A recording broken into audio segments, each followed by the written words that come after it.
Well, good morning. I'm here about to be late to work. I'm going to have to get onto myself since I'm the boss man. I have to share a couple thoughts. We've made a couple changes lately that has been the subject of a lot of talk with me in Austin. Let's talk about kids and intensity. I remember when I was 10 years old, I I could take you to the very place where I felt my bicep, and I was like, "That's squishy. I got to do something about it." And my dad had this little 3 pound bar. I started doing curls with it.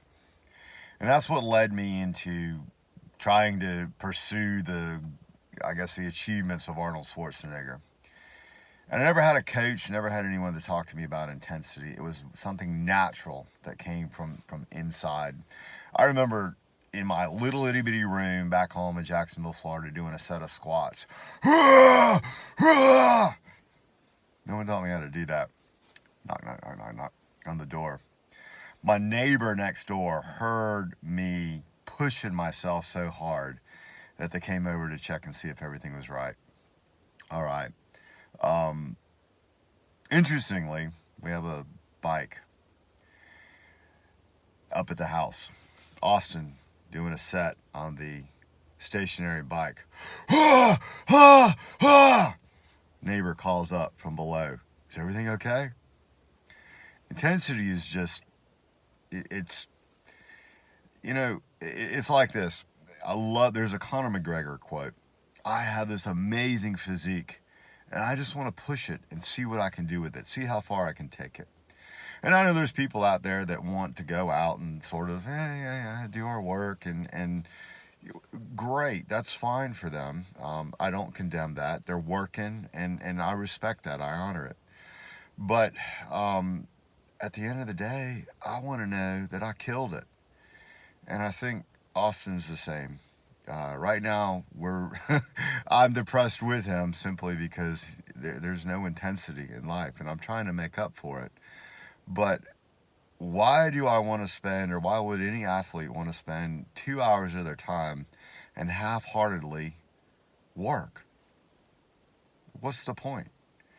I mean, at the end of practice, do you want some candy for a reward? Is that what you want to taste? Is a piece of sweet candy? Or do you want to taste your blood, sweat, and tears? To me, that is the ultimate reward. At Orange Theory, I love to look up and see, despite the air conditioning and the fans, I love to see my shirt drenched in sweat and everyone else's isn't. I love it when someone walks up to me and says, "You're a beast." And here's what makes me proud.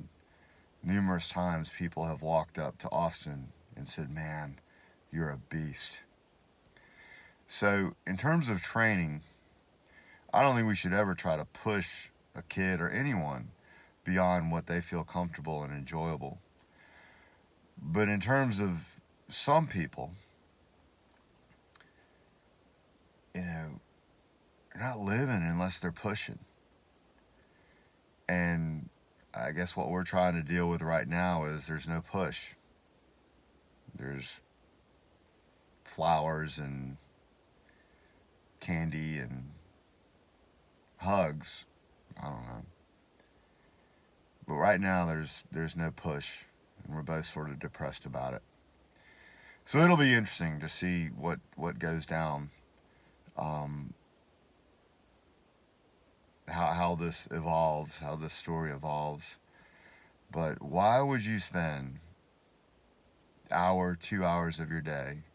Why would you pursue? Why would you be on this journey towards whatever your ultimate goal is, and walk on that journey versus pursue that journey with passion and desperation and struggle? That to me is what living is, what it's all about. It is Orange Theory. I love Orange Theory. They have a heart monitor.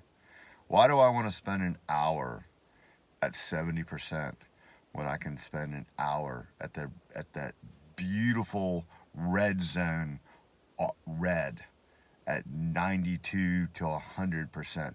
Why not try to push that to 105%? when I look at that, they track for the hour. When I look at how many splat points did you get, how much was in the orange, which is like 85%, how much was in the red, which is 92% and above. Why do I want to be just in the orange? Why not be in that red zone, killing it? I believe that maybe it's genetic, maybe it's environmental, I don't know, but I know it's inside the heart of Austin. I know that's how he wants to train, and hopefully we'll find that.